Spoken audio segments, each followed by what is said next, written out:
بسم الله الرحمن الرحيم.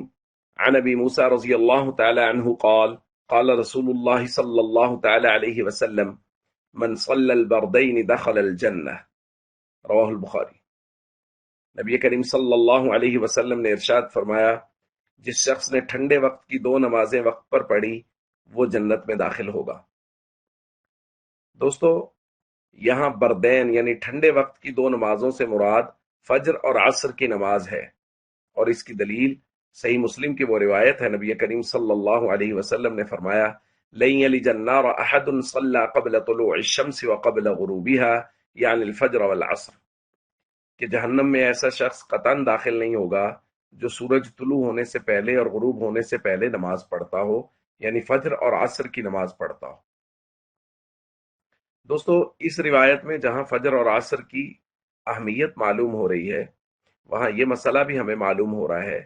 کہ دین کی کوئی بات، بھلے ہی وہ عقیدہ کے متعلق ہو یا اعمال کے متعلقہ، وہ کسی ایک روایت سے ثابت نہیں ہو سکتی، بلکہ اس کے لیے اس موضوع کی تمام تر روایات کو جمع کریں گے تو پھر دین کا پورا مسئلہ سمجھ میں آئے گا۔ دیکھیے، ہم سب جانتے ہیں کہ دن میں 5 نمازیں پڑھنا فرض ہے، اور اگر کوئی شخص 5 نمازیں پابندی سے نہیں پڑھتا تو قیامت والے دن اس کی پکڑ ہوگی، اس کا مواخذہ ہوگا، جیسا کہ ہم پچھلے کئی دنوں سے اس بات کو پڑھ رہے ہیں۔ جبکہ اس روایت میں ہمیں یہ معلوم ہو رہا ہے کہ بس فجر اور عصر کی نماز پڑھو، من صلی البردین دخل الجنہ، تو جنت میں داخل ہو جاؤ، یا جو شخص فجر اور عصر پڑھتا ہے وہ جہنم میں داخل نہیں ہوگا۔ اس روایت سے یہ معلوم ہو رہا ہے۔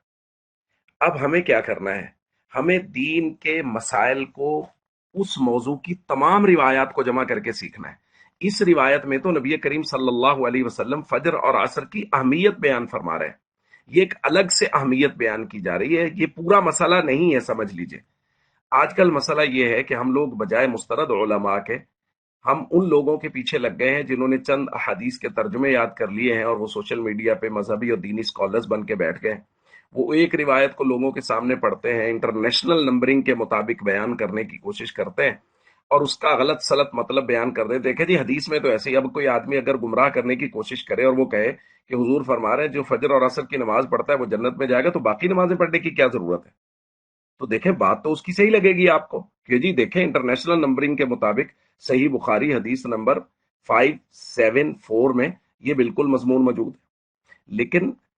جو ضابطے کو سمجھتے ہیں، جو مستند علماء ہیں، جنہوں نے دین کو سمجھا ہوا ہے، جس کو فقاہت تفقہ کہتے ہیں، تو وہ لوگ بتائیں گے بھائی یہ ایک حدیث پاک ہے، اس کے مقابلے میں جو اس موضوع کی یعنی نماز کے موضوع کی دیگر روایات ہیں، ہم ان سب کو جمع کریں گے، اور اس سے جو دین کا مسئلہ سمجھ میں آئے گا ہم اس کے مطابق عمل کریں گے، اور وہ یہ ہے کہ 5 وقت پابندی سے نماز پڑھنا ضروری ہے، اور اسی کا قیامت کے دن سوال کیا جائے گا۔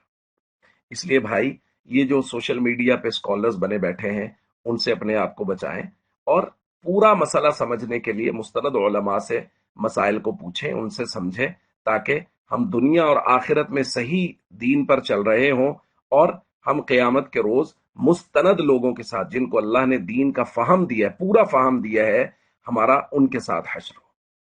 السلام علیکم ورحمۃ اللہ وبرکاتہ۔